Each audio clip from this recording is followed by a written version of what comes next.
The mountains are feeling the impacts of Hurricane Priscilla with wet and windy conditions this weekend. Good morning. Thank you for joining us. I'm Erica Lopez. We want to get a check of your forecast with meteorologist Jaden Knowles this morning. Jaden, looking a little gray behind you right now. Yeah, I'm telling you, we're seeing that mostly cloudy conditions across most parts of the state. Lots of moisture as well for the western slope. And we are tracking some showers making its way here into the metro area. But so far, looking out Long's Peak, you can see some foggy conditions there, low-hanging clouds. But overall, your visibility is starting to improve over the last couple of hours. This morning, when we first went on, visibility was at 0.6 in Lakewood, now at 2.7. So that is some improvement there. Here's your current temperatures across the region. Centennial, you're in the mid-50s, 52 at the airport currently, and we're also at 55 degrees here in downtown Denver. Your current temperatures across the entire state, we're seeing the low to mid 50s for the eastern plains, 40s and 50s in the high country, and then also the upper 50s for the western slope. So we've been talking about this the last couple of days and really impacted by this tropical moisture this afternoon. That's the reason we are seeing that flood watch for the western slope and just the high country in general. And some of the totals that we've seen so far from last night into this morning, you can see Vallecito Reservoir close to 2 inches.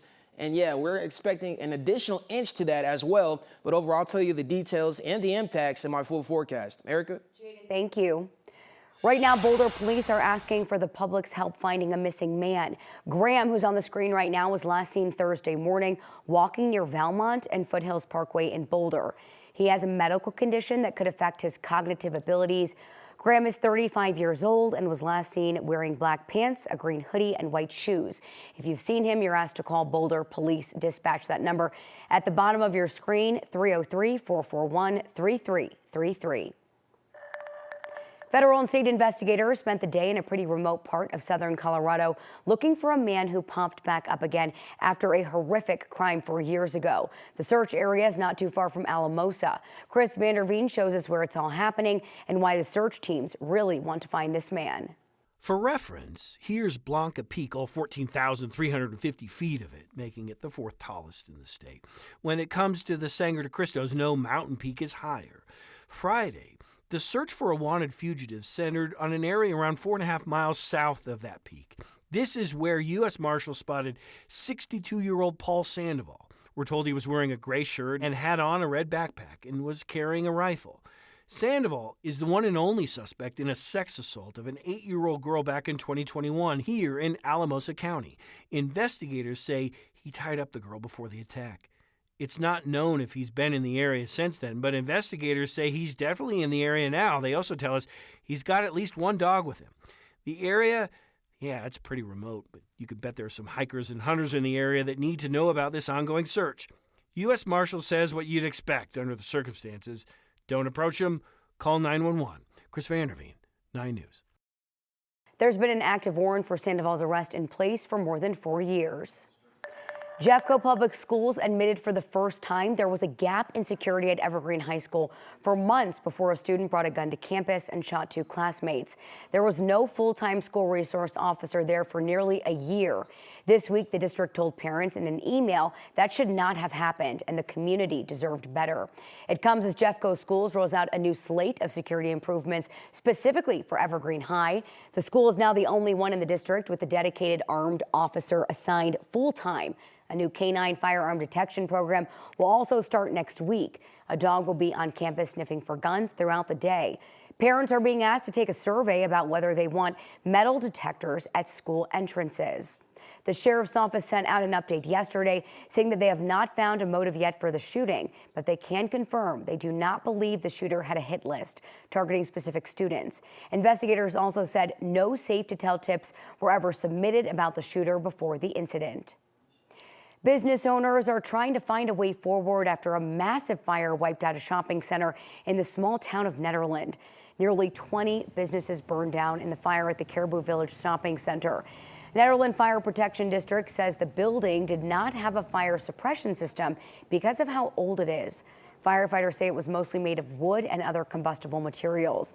That caused the fire to spread quickly. Security camera footage from an art studio shows the fire engulfing the business. Always worry about wildfires, but never really thought something like this would happen. It's hard being a small business in a small mountain community. But we always work together to try and support one another.